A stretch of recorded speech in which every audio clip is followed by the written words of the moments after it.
debate e a esta reflexão que hoje aqui fazemos. Sérgio Monteiro, secretário-geral adjunto da UGT. Esta questão do teletrabalho é de facto um problema? A UGT tem recebido queixas, pedidos de ajuda, ou acabamos por chegar àquela situação, bom, mesmo estando mal, acabamos por ganhar mais por estar a trabalhar em casa? Bom dia, Manuel Cássio. Bom dia também a todo o auditório da TSF. Bem, o teletrabalho não é um problema. O problema é o facto da dimensão com que ele nos caiu em cima e para a qual não estávamos preparados. Porque, de facto, como sabe, o teletrabalho até aqui era praticamente residual e a maior parte do teletrabalho assentava mais até numa subordinação económica do que propriamente numa subordinação jurídica.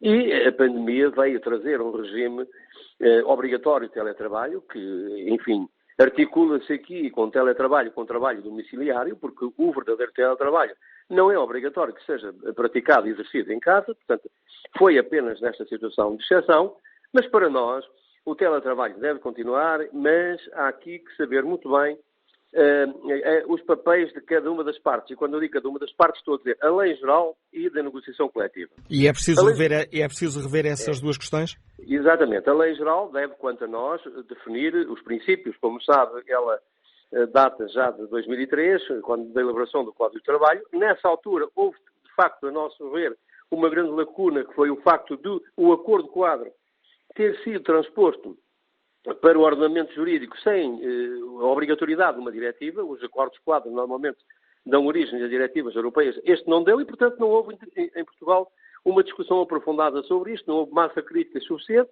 O Governo, na altura, legislou como quis. Obviamente, em 2003, como sabe, estávamos na discussão da elaboração do Código de Trabalho. E, portanto, a lei, quanto a nós, deve defender os princípios. Desde logo, o caráter voluntário do teletrabalho, para nós isso é ponto assente.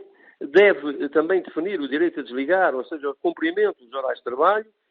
Deve também definir muito bem a propriedade, quem é que tem a propriedade dos instrumentos de trabalho, se é do trabalhador, é uma coisa, se é da empresa, é outra coisa diferente.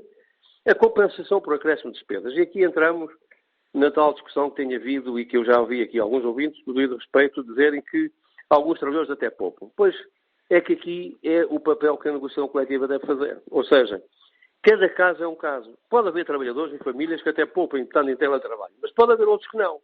Nós tivemos casos de muitos trabalhadores que tinham consumos limitados de internet e que, ultrapassando aquele consumo, eram taxados e tinham que pagar, obviamente, eram acréscimo de despesas. Eu próprio, dei um exemplo no outro dia, numa discussão sobre este assunto, eu próprio notei na fatura da eletricidade em minha casa que ela de facto aumentou. E isto é a negociação coletiva, neste particular, é que pode fazer o seu papel. Porque a negociação coletiva pode descer ao setor, pode descer à empresa e pode regular melhor do que a lei essas situações. E depois, obviamente, os direitos dos trabalhadores, enfim, o direito de reversão. Nós sabemos que há países, por exemplo, como a Dinamarca, em que há, enfim, já bastante volume de teletrabalho, mas alternam teletrabalho com trabalho presencial. E acho que isso é fundamental. Até para manter, digamos, a saúde mental, porque nós, nesta pandemia, e falamos com muitos trabalhadores, com muitos colegas dos sindicatos, e eu ouvi trabalhadores a dizer, eu estou a ficar maluco, eu tenho que sair de casa, eu tenho que ir ao trabalho, eu tenho que ver os meus colegas, porque, de facto, este isolamento também pode, em muitos casos, não ser benéfico. E, portanto, é corrigir isto, enfim, peço perdão, o Governo está a elaborar um livro verde sobre o futuro do trabalho, em que irá ser discutido o teletrabalho, irá ser discutido as plataformas digitais, que é outra situação também que merece alguma regulação, como sabemos, e na primeira fase, já agora deixe-me dar este exemplo, as lacunas vieram ao de cima quando apareceu uma matéria controversa, que eram as empresas não têm de pagar a subsídio de refeição.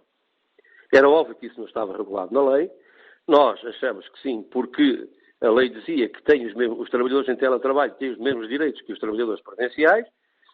Falámos em concertação social e o Governo veio a corrigir a situação e, portanto, determinar o pagamento do subsídio de refeição. Mas são estas lacunas, digamos assim, esta falta de regulação que devem ser revistas e para as quais nós também já temos apresentado propostas e iremos participar na discussão sobre isto. Obrigado, Sérgio Monte, por trazer aqui também a reflexão que a UGT faz do problema que hoje debatemos.